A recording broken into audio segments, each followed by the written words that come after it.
que eu estou trazendo aqui tem a ver com o que o Javier falou e tem a ver com o que a gente vive no Brasil e em grande parte do mundo. Nós temos um problema muito sério quando falamos em desenvolvimento, porque a tríade central de problemas de qualquer governo que busca o desenvolvimento, em via de regra, a busca do desenvolvimento é o objetivo maior de qualquer governo sério, ela está atrelada a uma política pública séria, que tem que estar atrelada a um planejamento eficiente e que está amarrado num freio, que se chama orçamento público.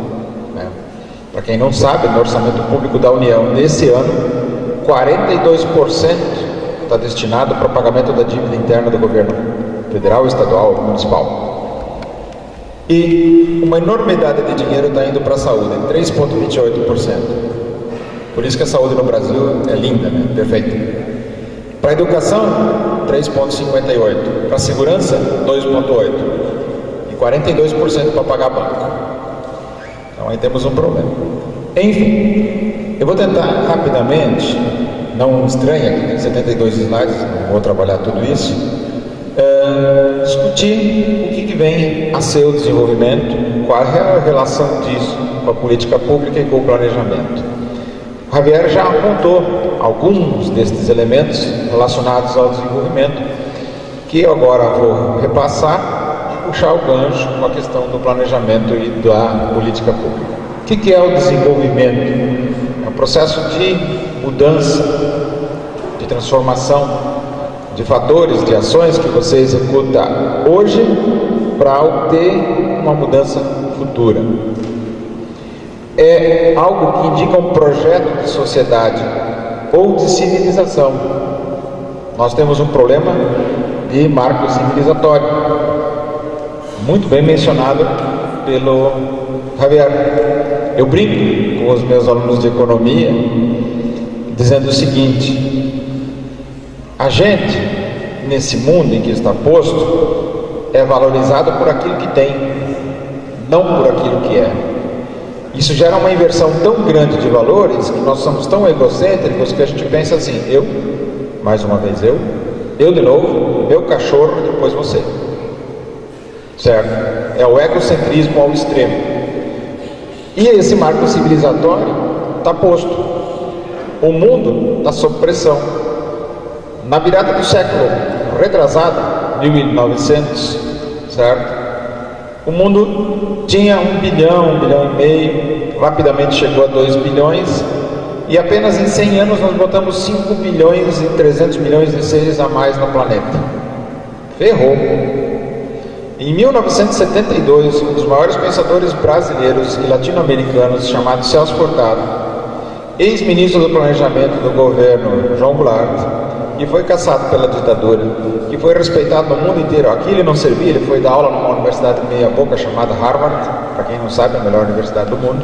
Aí depois foi dar aula numa outra ruinzinha chamada Sorbonne, a terceira mais antiga do mundo, certo? O Celso Furtado, que não servia para a gente, em 1972, dizia o seguinte, num livro chamado Mito do Desenvolvimento Econômico: mantidas as proporções de consumo que o planeta Terra tem, com a população que temos aqui, se os países subdesenvolvidos buscarem desenvolver-se nos padrões dos desenvolvidos, já em 72 o mundo precisava ser 3 planetas Terra. Nós estamos com desequilíbrios climáticos muito grandes. Alguém quer atravessar a ponte ali? Ou a chuva não fez nada? É normal? Por que está faltando água em São Paulo? Certo? Quer dizer, eu agradeço a Deus que eu não vou estar vivo para ver essa... Eu ia dizer um palavrão, desculpe.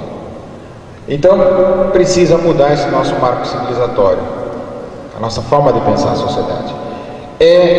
Exige uma mudança de mentalidade. E tem diferentes dimensões. Pensar em desenvolvimento tem diferentes dimensões. Para que isso aconteça, você precisa de governo sério, conjunto amplo de políticas sérias e planejamento efetivo. No Brasil não se faz planejamento há muito tempo. A classe política brasileira é brilhante, para não dizer safada, né? Por quê? Porque em geral não bota no papel o que diz que vai fazer. O que você vai fazer com a educação? Vou melhorar ela. Grande coisa. O que você vai fazer? Ah, não sei. Se eu botar no papel, posso ser cobrado, então eu não boto. Então não tem planejamento efetivo, muito menos que me comprometa. Então temos um problema aí.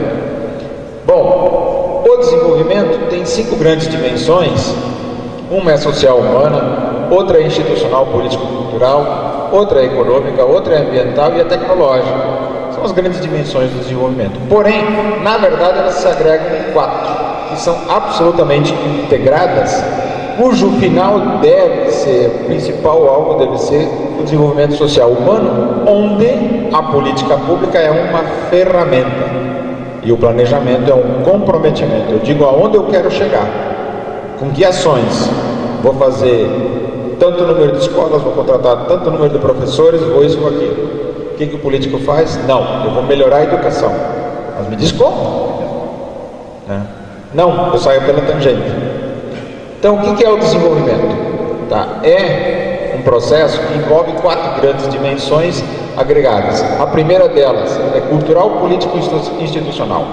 Implica no fortalecimento dos governos locais. Nós somos do oeste do Paraná, eu e o Amarildo, o professor Javier da Venezuela, e a gente tem problemas muito sérios com a questão da centralização da política. Recentemente foi feito um estudo provando algo bastante esclarecedor.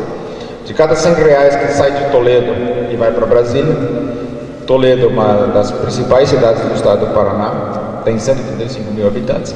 De cada R$100 que sai de impostos e vai para Brasília, volta R$2,80. Não chega a voltar 3. Mas os problemas estão nos municípios. Os maiores problemas estão nos municípios. É onde a saúde estoura, onde a educação estoura, onde a segurança estoura, e o dinheiro some. O dinheiro some. É só ver as páginas das várias revistas e jornais por aí, com a sucessão de escândalos na Petrobras, de mensalão e mais não sei o que, mais não sei o que. Quer dizer, tem que se fortalecer o governo local. Por quê? Porque quando eu estou no município, eu posso cobrar o cara de forma mais presente. Eu vou lá na Câmara Municipal, eu vou dizer para o indivíduo que está lá, eu votei em você, esse é vereador para me representar e não para fazer safadeza. Coordenação entre as instituições políticas e coordenação público-privada. Pensar só no público não funciona. Pensar só no privado também não funciona. A crise de 2008 mostrou isso claramente. O capital é assim, quando tem lucro ele é privado, quando o prejuízo vem ele tem que ser público. Na primeira pancada, quando a crise de 2008 estourou, fruto de 12 anos de governo de ingerência, em que o mercado operou sem controle, só nas primeiras semanas o governo norte-americano, para socorrer banco, financeira, seguradora, imobiliária, mas não sei o que, puxou 780 bilhões de dólares. Pá! Antes, quando eles estavam lucrando, não, o dinheiro é meu. Quando o prejuízo vem, não, eu quero repartir com o público. Então, você tem um problema. Tem que ter uma integração público-privada séria, não só nessa situação. Tem que ter articulação social. Há que se criar articulação entre as redes de formação de capital social territorial. A coisa se resolve nos territórios. Você tem que ter fomento da cultura criativa e solidária. A cultura é fundamental. Povo burro é povo fácil de ser enganado. Talvez por isso a educação no Brasil seja tão carente. Outra faceta, desenvolvimento econômico, tecnológico e financeiro. Tem que ter desenvolvimento financeiro, sim. O que significa isso? Ter um sistema financeiro mais confiável, mais saudável. Precisa ter a margem de lucro que os bancos no Brasil têm. Por que é que tanto banco estrangeiro veio operar no Brasil nos últimos anos? Talvez porque nós pagamos a maior taxa de juros do mundo. Certo? Pense. Aí a gente tem necessidade de fomento da diversificação e da qualidade produtiva, criar infraestruturas para o desenvolvimento territorial, criar e manter. Não adianta fazer uma ponte enorme no Rio Uruguai, ali perto de Iraí, e não manter ela e não cuidar para que a enxurrada não a leve. Serviços de apoio à produção para o tecido das microempresas e pequenas empresas locais. Tem que ter, sim, faz parte. Quem é que gera emprego? Setor fiscal, um marco jurídico regulatório especializado territorialmente. Cada território tem suas características. Fomenta os sistemas de inovação. Aí do outro lado, você tem que ter desenvolvimento ambiental sustentável. O final do processo deve ser o desenvolvimento social humano, tá? Mas de uma visão ampla, do indivíduo inserido na sociedade, não com o indivíduo usando a sociedade e usando o meio ambiente para o seu bel prazer. Então você tem um processo de necessidade de transformações. Na verdade, o que a gente tem? A gente tem 4 grandes cenários econômicos, cenários gerais, do desenvolvimento integral. E da relação que o planejamento tem com isso, e da relação com as quais as políticas públicas se interrelacionam. A gente tem uma necessidade de um elo econômico. Você tem que falar em emprego, em autogestão, você tem que falar em cogestão e produtividade, você tem que falar em desenvolvimento local e tem que falar em planejamento e agir nesse sentido. Tem um elo social da questão. Você tem que falar em corresponsabilidade. A responsabilidade não é só do governo. Se eu tenho político corrupto, mas aceito uma cesta básica para dar o meu voto domingo agora, eu sou o quê? Bonzinho ou não sou corrupto também? Todo corruptor tem um corrupto na ponta. E alguém que se corrompe também é corrupto. Corresponsabilidade. Você tem que ter participação e articulação nesse processo. Nós nos omitimos na política no Brasil e depois a gente se queixa. Ai, porque o cara fez isso. Ah, porque o cara fez assado. Mas na hora de agir, você fez algo? Você tem que ter, novamente, planejamento. Para quê? Para buscar uma melhor qualidade de vida. Elo econômico ou elo social? O que tem de igualzinho nos dois? Planejamento. No elo político, você tem que ter vinculação política. Vinculação política em quê? Com a política pública, com o planejamento. E ele tem que ser descentralizado, não pode ser resolvido tudo em Brasília. Certo? As melhores soluções acontecem nos locais, nos territórios. E nesse sentido tem que ter integração entre o local, entre o regional, entre o estadual e o federal. Eu não estou isolado no mundo. E aí novamente entra o planejamento. O final dessa história da integração do processo de desenvolvimento está aqui, no elo ético da questão, nos valores humanos, nos valores ambientais, na família e na cidadania. Eu tenho que deixar de ser mero e simples consumidor e ser cidadão. Ser cidadão é saber dos seus direitos, mas também das suas responsabilidades. Quando o Javier diz, nós temos que mudar o nosso modo de encarar o mundo, porque o desenvolvimento que está posto aí nem é desenvolvimento, isso é consumismo, nós estamos botando mais um prego no nosso caixão. Então, quais são os grandes obstáculos a esse processo? Dificuldade de toda a população se integrar a uma economia nacional, certo? Entre outros fatores, por inexistência do sistema de transporte que interliga de fato as regiões do país. Uma região como essa não pode ficar dependente de uma única ponte. O isolamento social, cultural e econômico representado por barreiras linguísticas, religiosas em diferentes setores da população, subsistemas econômicos alienados ao conjunto da economia nacional, empresas estrangeiras, latifúndios, etc. A gente tem que buscar soluções próprias, integradas a um sistema maior, sim, faz parte do processo, mas tem que buscar a independência. Dificuldade de encaminhamento do excedente potencial da economia para os setores prioritários, quer dizer, você tem toda uma série de problemas que estão candentes no Brasil, a gente enxerga isso, e aí o que você vai encontrar? A gente vive numa sociedade complexa, uma sociedade em que você tem uma base, elemental, de 3 elementos, 3 fatores que se interlaçam na busca do desenvolvimento. E nós temos que estar sempre respondendo 3 perguntas básicas em termos de política pública, em termos de ação de produção. Quais sejam? O que eu tenho que fazer? Quais são efetivamente os bens? Qual é o consumo que eu tenho que ter? Para quem que isso aqui está sendo feito e como é que eu faço? A primeira questão está aqui. Quem é o alvo disso? Eu tenho que falar em desenvolvimento social, tenho que falar em questão ambiental e ecológica e tenho que falar em desenvolvimento econômico, senão não é desenvolvimento. Hoje nós vivenciamos um processo de exploração exacerbada da terra, né? E aí temos problemas sérios, porque isso faz parte do modo de produção capitalista. O capitalista é, por excelência, um sistema de produção excludente. Quem é um pouquinho mais velho tem sentido uma pressão muito grande sobre si desde 1989. Por quê? Em 89 caiu o Muro de Berlim. Não que o lado socialista fosse bonzinho, ele resolvia tudo, mas até 89 o capital tinha alguém a enfrentar.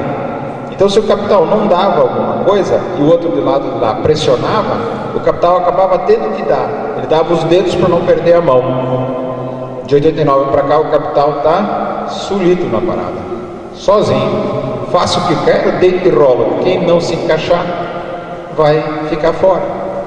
E aí nós estamos sob pressão, porque a base do sistema capitalista é exploração. Alguém aqui come soja? Como é que se produz? Para que se produz soja? No Paraná, no Rio Grande do Sul, em Santa Catarina, em boa parte do país. Para fazer ração, para engordar porco e galinha. A gente come proteína indireta.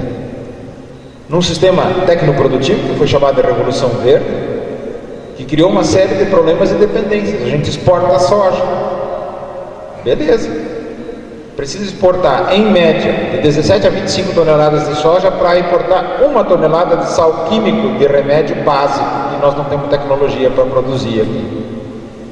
Olha a proporção, 1 para 25. Estou falando de remédio básico. Se for remédio muito refinado, ferrou. A proporção é muito maior. Qual é a solução?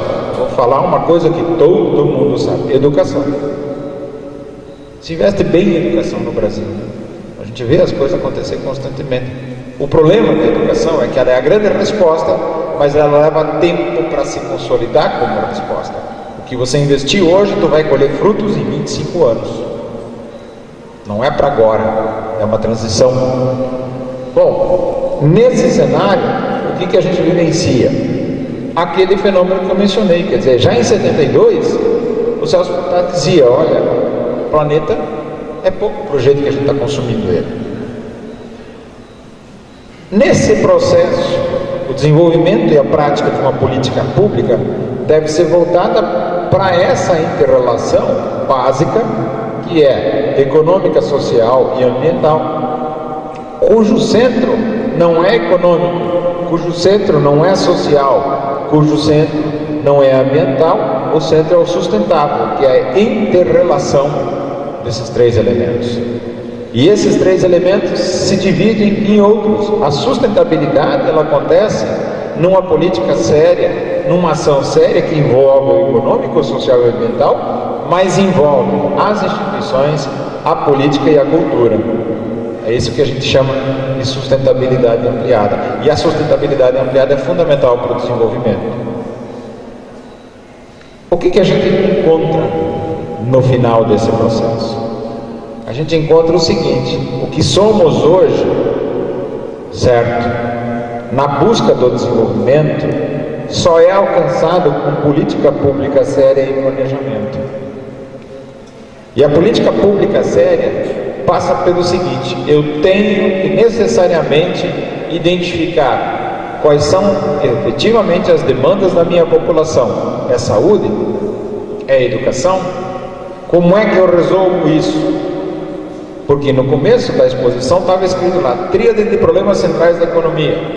Do que é que eu não falei ainda? Com mais profundidade: pila, money, bufunfa. Não se consegue resolver sem orçamento.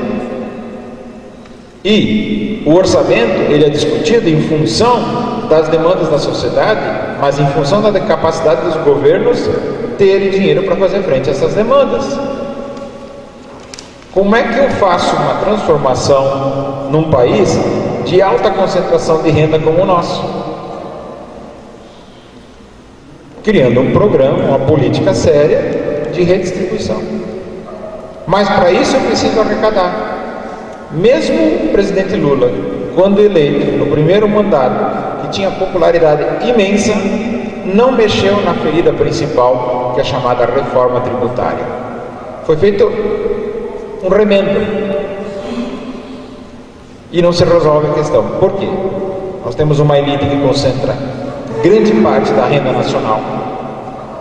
Nós estamos numa situação de sermos a 6ª, 7ª, alguns falam até 5ª economia do mundo, mas somos uma das piores em distribuição de renda.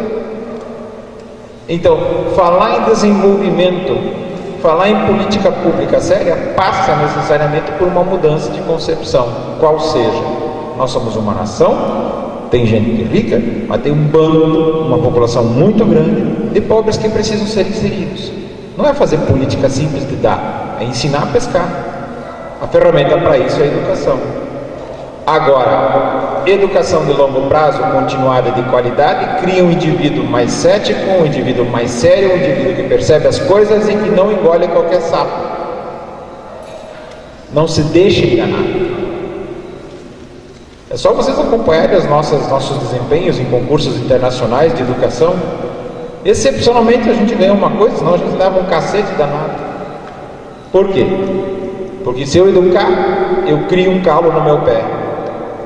Vão me incomodar, vão me questionar, vão exigir mudança. Então, falando de uma coisa que quem pensa um pouco, quem está na educação, sabe há muito tempo, mas ela não ocorre. Então, há necessidade de uma transformação longa. Então, quando falamos em planejamento, política pública e desenvolvimento, tem que entender o seguinte: governo sério foca no desenvolvimento como um todo.